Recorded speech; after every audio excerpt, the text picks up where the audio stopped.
In a world where terrifying monsters existed, humans were just existing as normal, until one day, the monsters launched a series of large-scale attacks on the humans, and for the next 2 years, the crime rate around the world started to increase. The government couldn't do anything, and humanity was at the mercy of these monsters, when one day, an unknown hero named Zero appeared, and single-handedly defeated all the monsters by himself. Acting as the last hope for mankind, he led the counter-attack for humans, and the world started to return to a peaceful era, and Zero disappeared without a trace. His original name was Jai, and 5 years later, the hero that everyone looked after got kicked out of his house because his sister wanted his broke ass to find some work. During a concert of Shishin, a member of the Black Hand fired a bullet at Shishin, but he dodged it in time, and the whole crowd started to run away in fear. The whole Black Hand rained bullets at them, but Shishin took the guns from their hand with his abilities of a superhero, and his mates defeated all the Black Hands, until their main guy was left alone. Since it was the day he would get promoted to rank B in superhero ranking, he offered to let his attacker go, but his ego was too high and he started throwing punches at him. But Shishin dodged all of them and knocked him down. Jai tied his leg with a handcuff and told him that the police would arrive soon enough, making him wonder if he was a police officer. He was a C-rank loser and couldn't handle the embarrassment, so he transformed into a B-class Giga Chad and knocked out Shishin and his squad. Out of nowhere, a sweaty E-rank hero named Chen appeared and tried to attack the villain with his laser gloves, but he was yeeted into the air by its recoil, and Jai rushed to ask if he was alright. Even though blood was dripping from its head, he kept going at the man again and again, only to get thrown into a trash bin each time, so he would get reminded that he was just trash. Chen refused to stop fighting despite having no chance to win, and it inspired Jai, so he took the man in one hit, and Chen begged him to form a superhero duo team with him. Before Jai could answer, a high-rank haughty Manu appeared, and flexed her fur coat to show everyone that she was rich as fuck. She asked the two what happened here, but Chen was mesmerized by her assets and asked for her autograph, but she told him to keep his horny in check and explained the situation to her. He told her that he defeated a high-rank villain with the help of his assistant, but when he looked behind, Jai was nowhere to be seen. He went back to his home and saw his sister Wan throwing a CEO of a big company out of the house. The Alabama blood ran in their body, and Wan was interested only in Zero. This is a sickness of the highest order. Not knowing that he was literally her own fucking brother. The Alabama siblings argued with each other, and Wan kept nagging at Jai, as he had been freeloading since the last 5 years and didn't show any sort of responsibility. Jai complained that she was the only one who blamed him for this, and their parents never complained about this to him. So she reminded him that their parents had been dead for 10 years, making Jai feel proud of his dark humor. Chen appeared at their house to hire Jai as a superhero, and told Wan that heroes get a large salary with a lot of bonuses, so she handed her useless brother to him without his consent. They went to the Heroes Association, and Jai was taken to show his abilities to a guy with noodle arms. The exam required him to hold himself against Yatten for 3 minutes, but Jai asked what he would get if he defeated him. Yatten was amused by this, and converted his arms into weapons to chase after Jai, but he blocked his attack with his big-ass mace, and told him that he wasn't as bad as he thought. He was the strongest newbie Yatten had faced until now and could see the true heroism inside him, as most kids try to become heroes just for fame. He attacked Jai again, but when he dodged it, he started to throw huge stones at him like they were pebbles. But Jai blocked all of them as well, and they both started to trade blows with each other. Yatten launched at him with a flurry of attacks, but Jai shoved his arm into the ground and broke his face with his knee. Chen and the examiner lady were surprised at how strong he was, and she excused her to the bathroom, as her floodgates were about to burst open. Even though he was overpowered, Jai was an ugly loser with a single brain cell, and hearing that the written exam was next, made his soul leave his body. Yatten was admitted to the hospital because of the injuries he received while testing Jai, and Manu was sitting right beside him. He held his head in pain, and suddenly got up, remembering the humiliating defeat he suffered from the newcomer.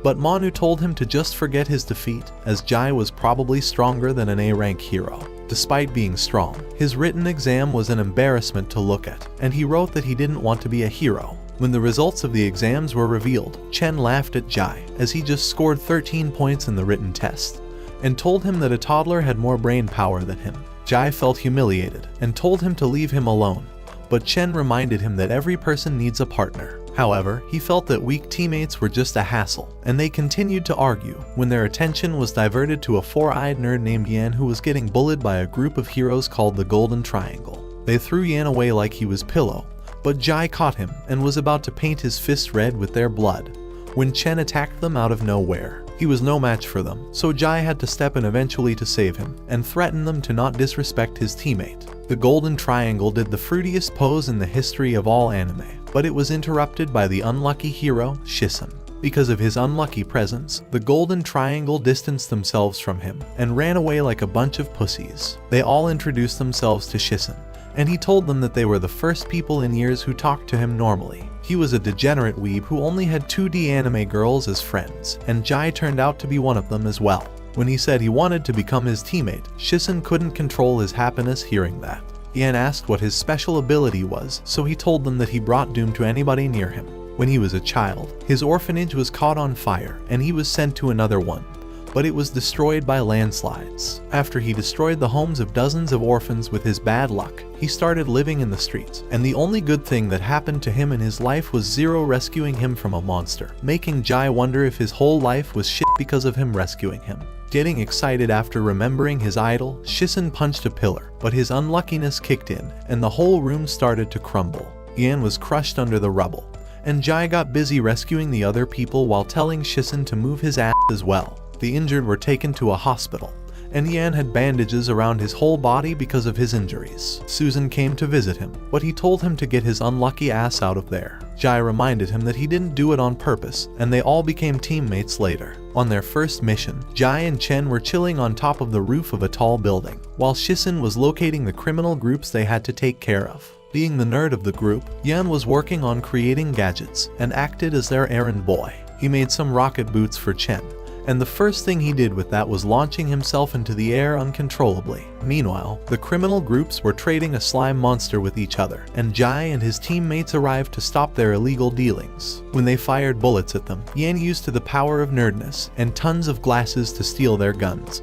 but the criminals ordered the slime monsters to attack them. So Shisen used a minigun to stop the monster, and throwed a pack of spicy snacks in his face that irritated the monster. It ate its own masters and ran after Yan and Shisen, but Jai rescued them and launched the monster into another town. As the monster was about to eat an old man, Jai arrived and smacked the monster. Chen arrived there as well and told Jai to stop going so fast, as he almost died chasing after him. He wanted to defeat the monster himself and shoved a weird gadget into the monster. Using the rocket boots made by Yan, he dodged all of its strikes and leaped into the air to stab the monster with a spear that turned it into water. After rescuing all the citizens, everyone wanted to see the person who defeated the monster and surrounded Jai, but he told them that it was Chen. They rescued a girl named Mumu and were paid really low for their job, as Chen did something that would restrict this video. Manu congratulated them through a video message, and later came to visit them to meet with the rescued girl. Jai told her to stop playing with the girl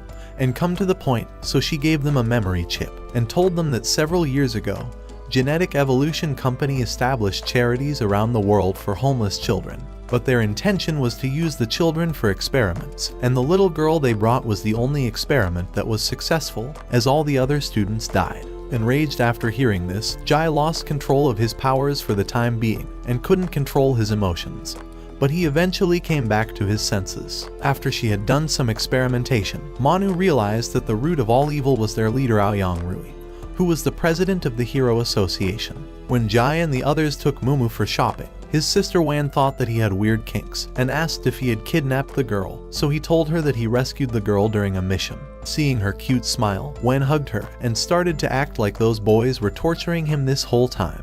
While she went shopping, she asked if they were coming, but Jai told her that they would just wait outside. For Rui, Mumu was a really important subject, and he would capture her at all costs. Jai wondered if she could do anything, as she was a senior member of the Hero Association, but she couldn't do everything by herself, and told Jai that some assassins would come after the girl eventually. The Golden Triangle confronted the group and told them that Manu was wanted by the association, and President Rui ordered to bring Jai back for investigation, but he wasn't planning to do that, and they defeated them in an instant. They went back to Mumu and Wan, and she scolded them for disappearing without saying a word. Mumu came out wearing a kawaii dress, and Wan forced Jai to let her keep Mumu with them. Rui was angry at the Golden Triangles for not being able to overcome 3 trash level 2 heroes, but his subordinate told him to calm down as he had sent assassins after her. At night, a girl visited Jai's home and tried to bring him down with the power of motorboating, but it was just a mannequin,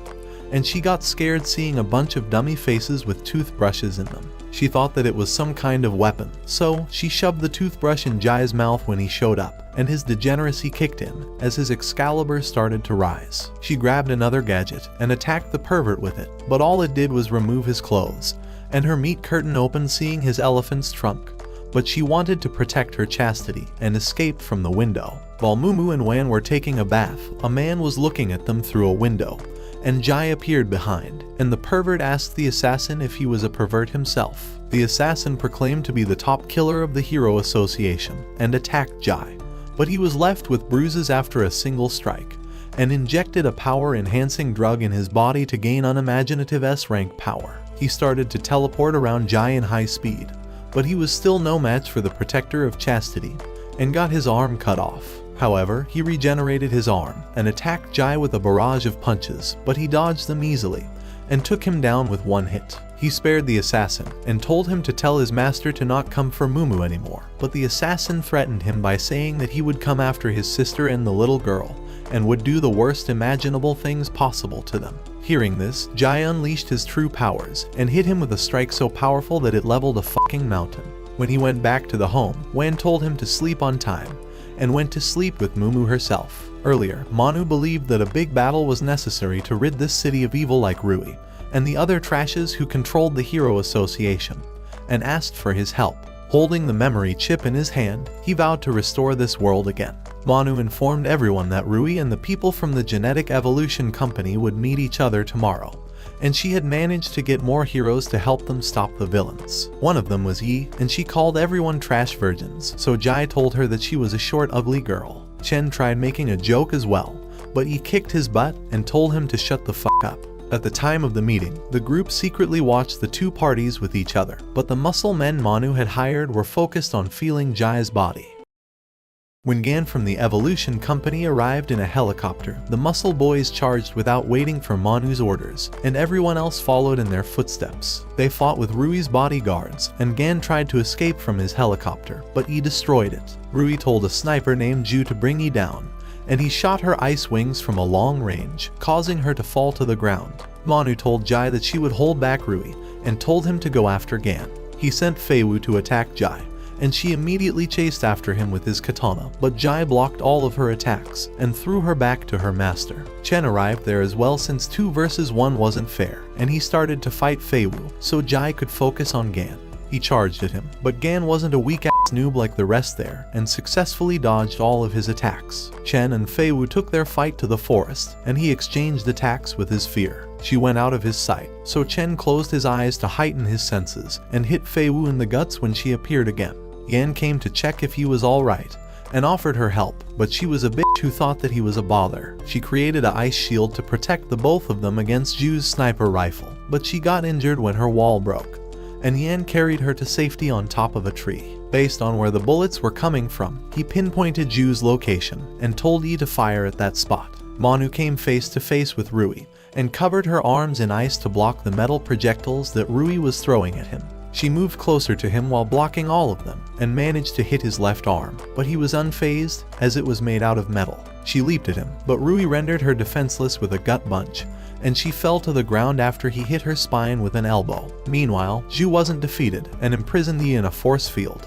Yan fell from the tree, but Ju didn't give him a chance to breathe and hit his face with a knee and shoved his face in the ground. Feiwu continued her battle with Chen and managed to shove her katana in his guts. Rui lifted Manu in the air by grabbing her hair, and she spat at his ugly old ass face and tried to smack him, but he blocked her attack and shoved her face in the ground. He choked her and told her that he could defeat her with his hands tied behind his back. With their fight going nowhere, Gan used the madness potion on himself to get a sudden surge of power, but the power of overpowered anime hero was too much for him to handle, and he got defeated by Jai effortlessly. After getting stabbed, Chen pretty much lost the fight and tried to talk his way out of trouble, telling her to work for him, as he could give her a new life where she wouldn't need to do all these bad deeds. She thought that he was a degenerate pervert who was only trying to save himself, but after going on for a bit, his talk no jutsu eventually worked, and Fei Wu dropped her weapon. She rested her head on his chest, while Zhu turned the four-eyed Yan into his personal punching machine.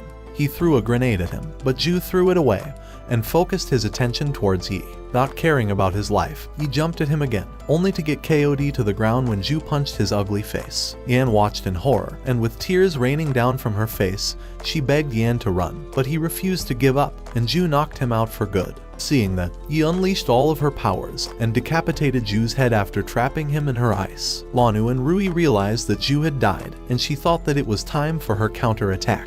She covered Rui in ice and asked Big Daddy Jai to handle him from now on. He helped Manu get back on her feet, and Zhu couldn't use his arms because of Jai's strike, so he used the madness potion on himself and turned it into a budget Baraka from Mortal Kombat. He rained metal projectiles at them, and with his new S-rank strength, they packed quite a punch. But Jai casually blocked them with his mace and broke through his shield to smash him in the face. He cursed the writers for making the protagonist so overpowered and started to attack Jai again. But he avoided all of his strikes and launched him into the air. Rui refused to give up, but Jai silenced him for good with a good old smash, and he crashed to the ground like a meteor. Jai controlled his strength so Rui wouldn't die, and Manu asked if he was stronger than a S rank, but he didn't know himself, as there was no test that could properly gauge his powers. After their fight, the injured went to the hospital, and Yan's whole body was covered in bandages yet again, while Chen found a personal maid for herself in the form of Fei Wu. When Jai arrived, he asked where Manu was, as he hadn't seen her for a week, so she appeared, and asked if he missed the sights of her assets. When she got close to him, he mentioned her boing boings were getting bouncier day by day, and she agreed to let him use them as a trampoline later. Yeah, boy. She then told everyone that she had arranged a special training session for everyone at the Hero Association, so they could grow even stronger, but Jai denied it, as he was already very strong, and didn't need any training. When everyone forced him, he offered all of them to fight him at once, and they went to the roof to battle it out with each other. All of them rushed him at once, but he evaded all of their attacks, and he was the first one to get yeeted by him. Since the fight was serious, it was time for Fei Wu to get rid of her maid persona, and everyone ramped up their aggression towards him.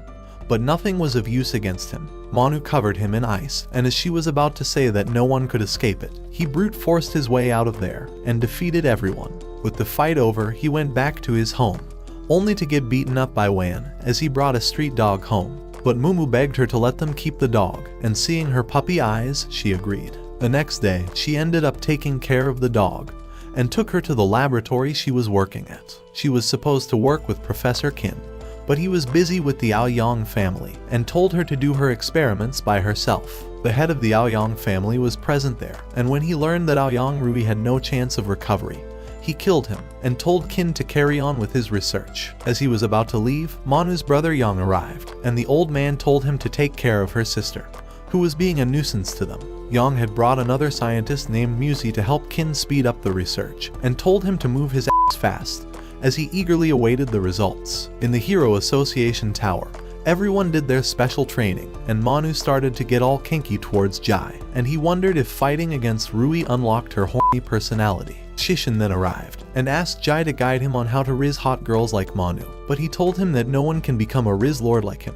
The new president came to greet all the heroes, and he turned out to be Yang. He gave a speech to all the heroes, and after it was over, he went away, and Manu went to meet her brother. She asked if he was here to bring her back to their home, but he told her that it wasn't the time for that yet, and violently grabbed her face to tell her that she can't escape her destiny, and these new people wouldn't be able to help her. She fell to the ground with tears raining down her face, and Jai and the others arrived to meet Yang.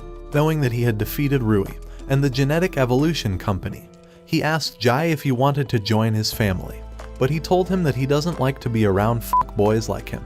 Yang reminded him that denying people of influence wasn't the right choice, and if he wasn't the president now, he would already be dead. Jai told him that he wouldn't be able to harm a hair on his head, so he used his power to make everyone kneel. But it didn't have any effect on Jai. To remind him that he was just a casual noob, he channeled his own power, and Yang puked blood without Jai even touching him.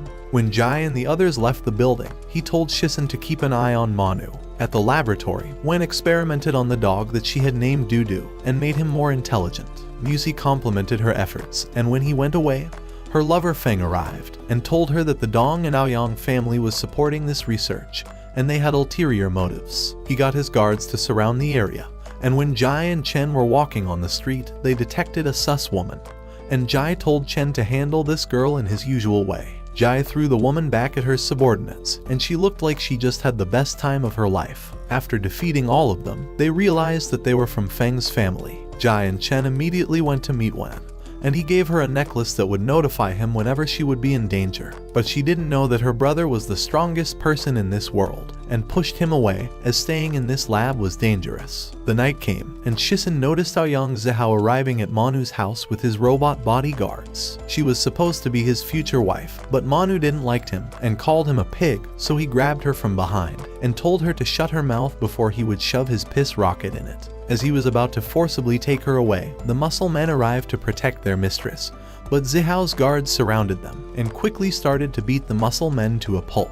Manu begged Zihao to let her men go, but he grabbed her hair and threw Manu into her car. He shoved her face into the window so she could see justice being served, but seeing the muscle man getting beaten to death caused her to get angry, and she held an icicle at his throat. Shisen fired a bullet at him, but Zihao managed to catch it with his bare hands and threw it back at his leg. To show Manu his strength, he manipulated the wind into a sharp blade and split open his chest. He slapped her face, and as everyone who was there to protect her was on the brink of death, she agreed to obey his every command if he would spare them.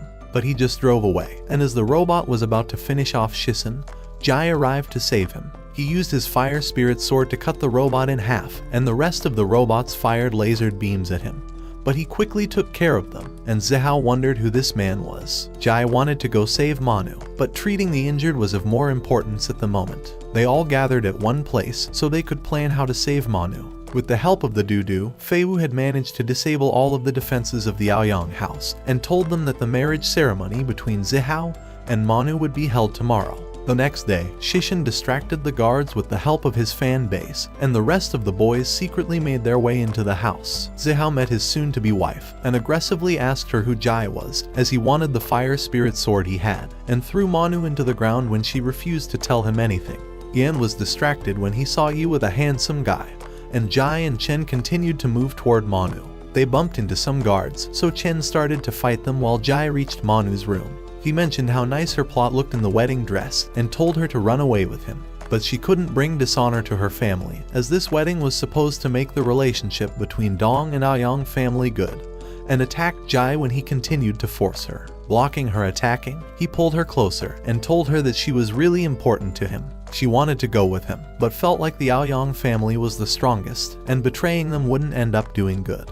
But Jai assured her that he would take care of everything, and blew the room with his jade spear. He was taking her to safety, but Zihao ended up finding them and called her shameless. But Jai felt like he was the shameless one, as the dignity of two families was dependent on one woman. They agreed to fight with each other to decide what they would do with Manu, and took their battle to a competition arena. If Zihao won, his engagement ceremony would go as planned, and Jai would have to give him his fire spirit. There was a magical field around the arena that would allow them to use all of their powers without any worry, so Jai summoned his jade spear. When the fight started, Zihao immediately went out offensive, but Jai blocked all of his attacks and chased after him. The two were fighting neck to neck with each other at the start, and the impact from the collision of their fists rattled around the whole arena. He started to rain small magical beams at Jai, and used the dust cloud to sneakily attack Jai. But he saw through his attack and threw his jade spear at him. Zihao moved into the air to dodge it, and hit him from behind to throw him back into the arena. When Jai leaped at him, Zihao summoned a series of defensive shields to protect himself, but all of the shields got destroyed, and he barely managed to divert the trajectory of his spear. Jai punched him in the face, and when he was sent flying, he used the power of the jade spear to summon a literal f***ing magic dragon, and went after Zihao. He tried to block his attacks, but he was no match for Jai, and got his chest carved in the same way as he did with Shisen. Channeling all of his energy, he launched a deadly attack at Jai that destroyed the whole arena. But Jai came out unharmed once again, as he leaped into the air beforehand and kicked him in the face. His clothes were all destroyed, and blood kept coming from his mouth, so in a moment of desperation, He threw the scroll of forbidden curses to destroy the whole area. Manu and Yi immediately went to look for Jai, and he showed himself to his friends with minor scratches. Zihao had immensely powered up himself after using the scroll and threw a gigantic magic beam at him, but Jai nullified it using his jade spear and defeated Zihao. Just after he defeated him, Manu rushed to give him a hug, but the time for this whole world had stopped, and God appeared to battle it out with Zihao. He told Jai that his time was up and attacked him with a magic lion, but Jai blocked it, and when the god started to bleed, he called him a god from eBay. The eBay god didn't like that insult and proclaimed that the whole world would submit to him eventually. But standing under a spotlight wasn't going to help him in any way, so he created a storm to attack Jai with. But he dodged it and started to attack him with his spear. The god wanted to make this world free from all evil, so Jai reminded him that he was literally the evil. He knocked down Jai, but when he approached him, he entered the spirit realm and saw Jai crying while holding a dead girl. Jai had enough of his bullshit, and for the first time in 5 years, he unleashed all of his powers and turned into Zero. The god couldn't believe his eyes and refused to accept that he was Zero. He launched tornadoes at him, but Jai sliced the sky with his powers and decimated his right arm. However, he managed to regenerate it and got inside a magic monster he created to smash Jai. But he teleported to his face and launched his ultimate attack to throw the god out of the magic monster. He refused to stop fighting, so Jai launched a powerful energy beam at him that god deflected into space, and it destroyed a literal fucking asteroid. Despite blocking it, the god was left with only a sliver of his strength and tried to catch a breath in the spiritual space. But Jai followed him there as well, and with his last attack, he destroyed the god and the spiritual space he was in. A black flame burned the god, and with no strength left in his body, the god lay on the ground, and Jai returned back to being an ugly teenager. He mentioned that he was nothing in comparison to his power, but despite being that strong, Jai couldn't save everyone in his past, and took off his clothes to show the scars he received whilst protecting humanity and strengthening himself. He had fought with gods from other worlds, and even went toe-to-toe with aliens, but after all that fighting, only his face and hands were left without a scar, and he tried his best to cover them so his sister wouldn't see it. The god turned to heavenly dust eventually, but he felt content that someone like Jai was living in this world to protect it. He visited Wan, whose lab was all destroyed, and asked where the necklace was. She told him that she didn't want to put him in danger, so he reminded him that he was a hero, and she could rely on him. When the evening arrived, Jai went to see the sunset and remembered everything that happened to him in the past few days. Manu also arrived there and informed him that she was going to another city to protect it, as it was full of criminals. Before she left, she told Jai that she still had something to do and kissed him on the lips before saying goodbye to her hero.